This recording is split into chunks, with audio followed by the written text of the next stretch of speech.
Nagsama-sama ang mga public at private sector mula sa mga kasaping bansa ng ASEAN para isulong ang ASEAN Business Environment. Lain itong mapalakas ang mga polisiya at mayangat ang digitalization ng business industry. Yan ang ulat ni Gab Villegas.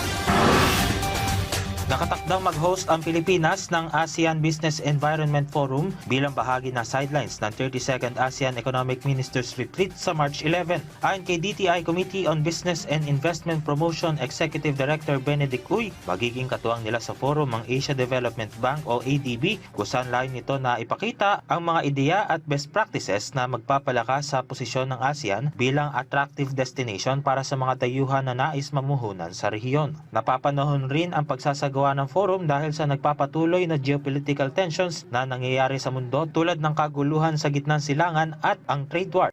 Magsasama-sama ang mga kinatawan mula sa public at private sector galing sa mga bansang kasapi ng ASEAN para isulong ang ASEAN business environment sa pamamagitan ng mga regulatory reform at investment facilitation. Mapalakas ang public-private collaboration para mapabuti pa ang responsive policy making at business-friendly policies at maiangat ang digitalization at e-government services para mapabuti ang transparency, efficiency at ease of doing business. Pero ano ba ang pakialam ng isang ordinaryong Pilipino sa pagpupulong na ito? Ang sagot ni Executive Director Uy: ensuring that discussions directly support ministerial-level policy conversations, ease of doing business, public-private collaboration, and digitalization remain priority areas for ASEAN member states.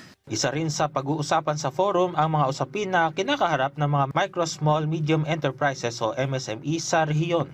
Kung marami po silang proseso na kailangan daanan para lang mangyari yung gusto nilang gawing negosyo and all, syempre may cost implication ho yun, di ba? Not only direct cost, but yung time delay and yung resources that they have to put in terms of compliance. So, trust ho talaga ng gobyerno natin na padaliin yung proseso para ho naman po yung precious na oras ng mga tao at saka resources nila mabuhos po sa actual na pagnenegosyo rather than in complying with all these regulatory hurdles that they're faced with. Dahil mahalaga sa administrasyon ni Pangulong Ferdinand R. Marcos Jr. ang food security, isa rin sa tatalakayin ang pag-streamline ng supply chain para sa mga mahalagang agricultural inputs na hindi maisasaalang-alang ang kabuhayan ng mga magsasaka. Yung flow ho ng mga raw materials and mga supply, mga inputs ho ng mga farmers natin, etc. Lahat po yan dikit-dikit and dugtong-dugtong.